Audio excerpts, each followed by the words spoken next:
ସଚୋଟତା ଆଉ ସାଧୁତାପଣ ଦିନେ ନା ଦିନେ ମଣିଷର ଭାଗ୍ୟ ବଦଳି ଦେଇଥାଏ। ନମସ୍କାର, ମୁଁ ଆପଣମାନଙ୍କର ପ୍ରିୟ ଶ୍ରୀଚରଣ ମହାନ୍ତି ରେଡିଓ ବର୍ଫି କାର୍ଯ୍ୟକ୍ରମରୁ ଆପଣମାନଙ୍କୁ ସ୍ୱାଗତ। ଚାଲନ୍ତୁ ଆଜି କିଛି ଭଲ କଥା ଶୁଣିବା। ଲକ୍ଷ୍ମଣଗଡ଼ ନାମକ ରାଜ୍ୟରେ ଜଣେ ଧନୀ ରାଜା ଥିଲେ। ସାରା ରାଜ୍ୟ ଧନ ଧାନ୍ୟରେ ପୂର୍ଣ୍ଣ, କିନ୍ତୁ ରାଜାଙ୍କର ଗୋଟିଏ ଦୁଃଖ ଥିଲା, ରାଜାଙ୍କର କେହି ଉତ୍ତରାଧିକାରୀ ନଥିଲେ। ଉତ୍ତରାଧିକାରୀ ନିର୍ବାଚନ କରିବା ପାଇଁ ରାଜା ରାଜ୍ୟରେ ଡେଙ୍ଗୁରା ଦେଲେ। କହିଲେ ରାଜ୍ୟରେ ଯେତେକ ବାଳକ ଅଛନ୍ତି ସମସ୍ତେ ରାଜ ଦରବାରରେ ଉପସ୍ଥିତ ହେବାକୁ। ସମସ୍ତେ ଉପସ୍ଥିତ ହେଲେ। ଉପସ୍ଥିତ ହେବା ପରେ ରାଜା କହିଲେ ତୁମମାନଙ୍କୁ ଗୋଟେ ପରୀକ୍ଷା ଦେବାକୁ ପଡ଼ିବ। ରାଜା ସବୁ ପିଲାଙ୍କୁ ଗୋଟେ ଫୁଲ କୁଣ୍ଡ ଆଉ ଗୋଟେ ଗୋଟେ ମଞ୍ଜି ଦେଲେ। କହିଲେ 3 ମାସ ଭିତରେ ଯାହାର ଫୁଲ କୁଣ୍ଡରେ ଏ ମଞ୍ଜିରୁ ଅତି ସୁନ୍ଦର ଚାରା ହେଇଥିବ, ଫୁଲ ଫଳରେ ଭର୍ତ୍ତି ହେଇଥିବ, ସେ ହିଁ ମୋର ଉତ୍ତରାଧିକାରୀ ହେବ। ପିଲାମାନେ ଆନନ୍ଦରେ ଘରକୁ ଗଲେ, ଫୁଲ କୁଣ୍ଡ ଆଉ ମଞ୍ଜି ନେଇ ଆଉ ଘରେ ମଞ୍ଜିର ଯତ୍ନ ନେଲେ, ମଞ୍ଜିକୁ ଦେଖାରଖା କଲେ, ପାଣି ଦେଲେ, ଖାଦ୍ୟ ସାର ଦେଲେ। ସେଥି ଭିତରୁ ଗୋଟିଏ ବାଳକ ସେଇଆ କଲା।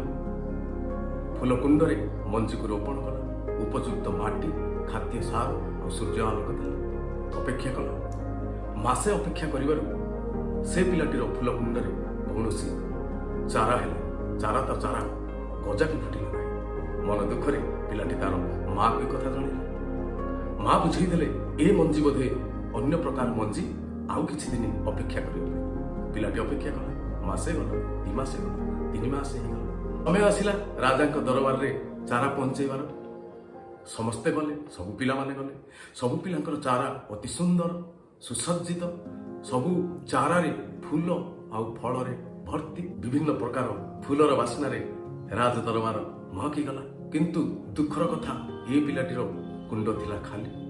ଏ ଖାଲି କୁଣ୍ଡକୁ ଦେଖି ଅନ୍ୟ ପିଲାମାନେ ଥଟ୍ଟା ପରିହାସ କଲେ, ହସିଲେ। ରାଜ ଦରବାରରେ ଯେତେକ ପରିପାଟି ଥିଲେ ସମସ୍ତେ ବି ଖାଲି କୁଣ୍ଡକୁ ଦେଖି ହସିଲେ।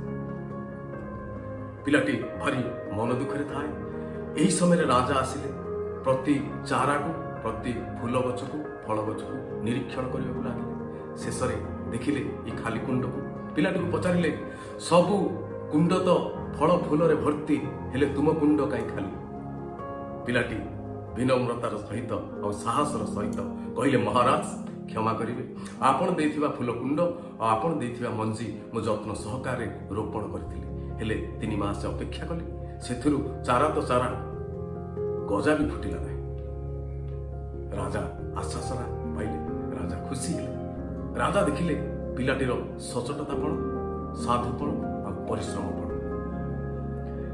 ପିଲାଟିକୁ ସାଙ୍ଗେ ସାଙ୍ଗେ ରାଜା ସାମ୍ନାକୁ ଡାକିଲେ, ଦରବାରକୁ ଡାକିଲେ ଆଉ ସମସ୍ତଙ୍କୁ କହିଲେ ଯେ ଆଜିଠାରୁ ଏହି ପିଲା ହିଁ ମୋର ଉତ୍ତରାଧିକାରୀ। ଏ କଥା ଶୁଣି ଅନ୍ୟ ପିଲାମାନେ ବି ଆଶ୍ଚର୍ଯ୍ୟଚକିତ ହେଇଗଲେ। ରାଜ ଦରବାରରେ ଯେତେକ ପରିପାଟି ଥିଲେ, ମନ୍ତ୍ରୀ, କଟୁଆଳ, ରାଣୀ ସମସ୍ତେ ରାଜାଙ୍କୁ ଚାହିଁଲେ। କଥା କଣ? ରାଜା ସେଇଠି ବୁଝେଇଲେ, ପିଲାମାନେ ମୁଁ ତୁମକୁ ଯୋଉ ମଞ୍ଜି ଦେଇଥିଲି ସେ ମଞ୍ଜି ମରୁଭୂମିର ମଞ୍ଜି, ଯାହାକି କେବେ ଏଇ ପାଣିପାଗରେ କେବେ ଅଙ୍କୁରିତ ହେବ ନାହିଁ, ନା କେବେ ଚାରା ବି ହେବ ନାହିଁ। ତେଣୁ ଯୋଉ ପିଲାମାନେ ଫୁଲ ଫଳ ଚାରା ଆଣି ଆସିଛନ୍ତି ସେମାନେ ମିଛ କହିଛନ୍ତି, ଅନ୍ୟ କୌଣସି ଏକ ମଞ୍ଜିରୁ ଚାରା ତିଆରି କରିଛନ୍ତି। ତାପରେ ସମସ୍ତେ ବୁଝିଗଲେ ଆଉ ରାଜା ଘୋଷଣା କଲେ ଆଜିଠାରୁ ଏହି ପିଲା ହିଁ ମୋର ଉତ୍ତରାଧିକାରୀ।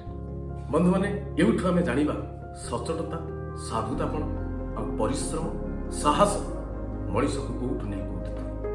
ବନ୍ଧୁମାନେ, ଭଲ କଥା ଶୁଣୁଥିବେ, ରେଡିଓ ବର୍ଫି ୟୁଟ୍ୟୁବ ଚ୍ୟାନେଲକୁ ଲାଇକ୍ କରିଥିବେ, ସେୟାର କରିଥିବେ ଆଉ ସବସ୍କ୍ରାଇବ୍ କରିଥିବେ। ଆଜିର କଥା ଏତିକି। ନମସ୍କାର, ଜୟ ଜଗନ୍ନାଥ।